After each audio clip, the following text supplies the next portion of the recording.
Hoy, ¿por qué el 29 de octubre es el Día Mundial de la ACV?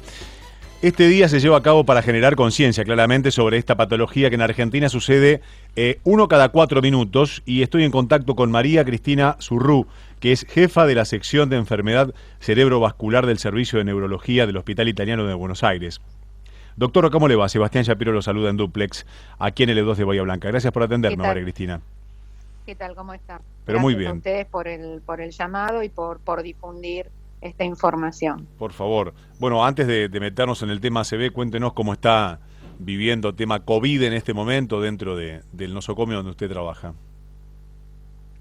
Bueno, nosotros acá en Buenos Aires estamos con una lenta pero sostenida meseta hacia la baja de casos, pero bueno, uno no tiene que perder el cuidado y la atención porque, digamos, esta enfermedad se difunde muy rápidamente y de hecho del tema que nos convoca hoy, que es el accidente cerebrovascular, la pandemia de COVID-19 tuvo una influencia negativa porque, digamos, los pacientes o que tenían síntomas leves no consultaban o consultaban muy tardíamente, o sea que fue un impacto para lo que fue el manejo agudo, el mantener la prevención eh, crónica para un evento vascular. Fue afectada bastante por la pandemia, digamos. Eso se hizo una gran campaña desde múltiples sociedades, 9 sociedades médicas trabajaron para eso y se trató de revertir un poco, pero al principio de la pandemia, digamos, la influencia para que los pacientes no sean atendidos en tiempo y forma o realicen controles adecuados fue muy importante por miedo a ir hacia el sistema de salud, ¿no? Seguro. Hubo que trabajar bastante con eso. ¿Por qué hoy es el Día Mundial de la ACV? Esto, múltiples sociedades médicas a nivel mundial decidieron unificar hace ya varios años una fecha para concientizar a la población. Ujú. Y esa fecha desde hace ya varios años es el 29 de octubre acá y en todo el mundo. Y el objetivo de esto es fundamentalmente, por un lado, que la gente conozca cuáles son los factores de riesgo que lo predisponen a tener un accidente cerebrovascular. Por otro lado, que pueden reconocer rápidamente los síntomas, si es que están cursando un accidente cerebrovascular, e ir rápidamente al hospital. Y Ujú. tercero, que sepan que en el hospital, digamos, es importante ver si se le puede dar algún tratamiento inicialmente para limitar el daño que puede estar generando el accidente cerebrovascular, ya sea lo más frecuente que vemos, que es el ACV isquémico o el ACV hemorrágico, y segundo, establecer cuál fue la causa de ese ACV para prevenir un segundo evento. Y desde la internación ir generando algo que se llama, por un lado, rehabilitación, si es que el paciente tiene un déficit residual, y establecer lo que nosotros llamamos prevención secundaria. Esto es el factor que llevó a tener el accidente cerebrovascular, tratarlo adecuadamente para evitar un nuevo evento. ¿Y cuáles son los factores más frecuentes que conllevan a una ACV?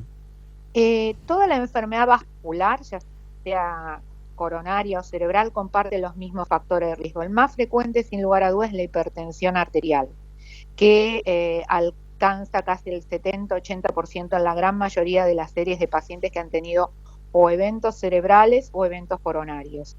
Después sigue, digamos, un factor de riesgo que tiene muchísima influencia y empeora cuando se combina con otros, que es la diabetes y la dislipidemia, ¿sí? Es un poco más frecuente el trastorno de los lípidos que la diabetes, pero son factores de riesgo que, asociados a la hipertensión arterial, hacen un riesgo bastante alto. Y por otro lado, Ujú. está todo lo que uno llamaría hábitos de vida no saludables.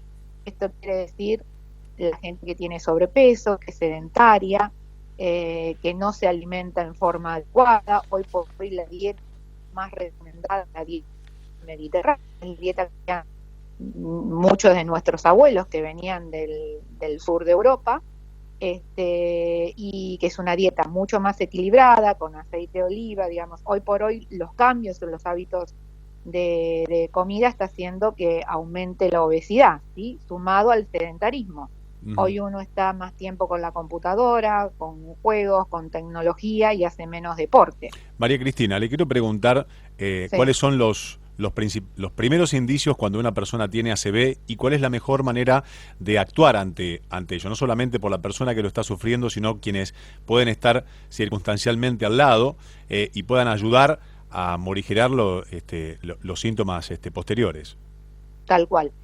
Hay tres síntomas que son muy comunes y que en general siempre alguno se presenta y uno solo basta para generar una alerta.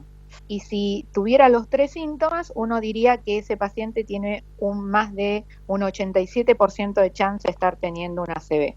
Ujú. ¿Qué son? Si el paciente está hablando y de repente ustedes lo ven que habla mal, que no le entienden lo que dice, o que él no les entiende, o que habla raro, esto puede ser ya un trastorno del lenguaje o un trastorno de la articulación de la palabra, eso nos debe llamar la atención. Que una parte de la cara se le tuerza o que una parte del cuerpo tenga debilidad, que generalmente lo más fácil es notarlo en el brazo, o sea, uno le pide que extiende los brazos y ve que el brazo cae. Cualquiera de esos tres síntomas son sugerentes de un accidente cerebrovascular, ¿sí? Ujú. Y si tiene los tres, la probabilidad es muy alta. Una vez que uno detecta eso, lo ideal es que llame a un servicio de emergencia y que el paciente sea trasladado por un sistema de ambulancia. ¿Por qué? Porque el médico que va a llegar en la ambulancia, uno le tiene que explicar que estos síntomas aparecieron bruscamente y que cree que está con la posibilidad de tener un accidente cerebrovascular, al operador que llame para llamar al sistema de ambulancia que le corresponda. Y ese médico va a hacer una primera evaluación y a veces tiene la posibilidad de comunicarse con el lugar donde lo va a trasladar y ir explicando que está trasladando una ACV y cómo está, y eso ayuda mucho a cortar los tiempos. Solamente en casos extremos se recomienda que la familia lo traslade, ¿sí? Pero lo ideal es llamar a un servicio de emergencia. Ir al hospital más cercano que lo pueda estudiar. ¿Qué quiere decir el hospital más cercano que lo pueda estudiar? El hospital que tenga un equipo de imágenes que funcione, que nos permita ver el cerebro de este paciente. Esto nosotros sabemos que más del 85% van a ser eventos que una arteria se tapó, o sea, va a ser un infarto en el cerebro. Pero hay un pequeño porcentaje, que va entre el 12 y el 15%, que puede ser que una arteria se rompió, en cuyo caso vamos a tener un hematoma o un ACV hemorrágico. Para nosotros es esencial diferenciar eso cuando entra al hospital porque se tratan totalmente distintos. Y cuanto antes el paciente llegue al hospital, en el caso que tenga un infarto, más chance nos va a dar de poder hacer cosas como para limitar la secuela, como para que ese paciente quede menos discapacitado. Ujú. Pero a medida que pasan las horas, a nosotros se nos van, como quien dice, agotando las instancias. Por eso nosotros siempre decimos tiempo es cerebro. Claro. O sea, si a mí el paciente me llega a la hora, yo tengo un gran menú para ofrecerle. Pero si a mí me llega 7, 8 horas más tarde, no, y si me llega al día siguiente, no tengo nada. Uno cada 4 minutos fallece, o sea, sucede, perdón, en la Argentina. ¿Es correcta esta estadística? En realidad, esta estadística se calculó hace un tiempo. Nosotros en realidad tenemos un poquito menos de incidencia que otros países de América Latina. De hecho, en nuestro país no es la segunda, sino es la tercera causa de muerte a nivel global y en algunos grupos etarios ya es la cuarta. Mm. Pero,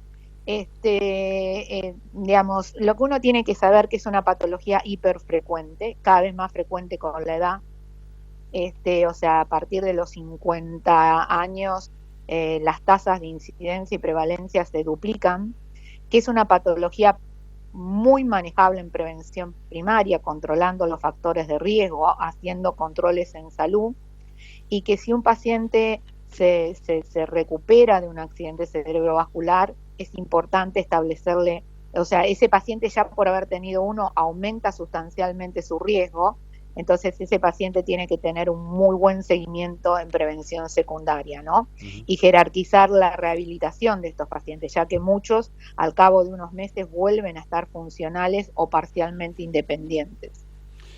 María Cristina, le agradezco muchísimo que me haya atendido y todo este panorama que nos ha brindado. Uh-huh.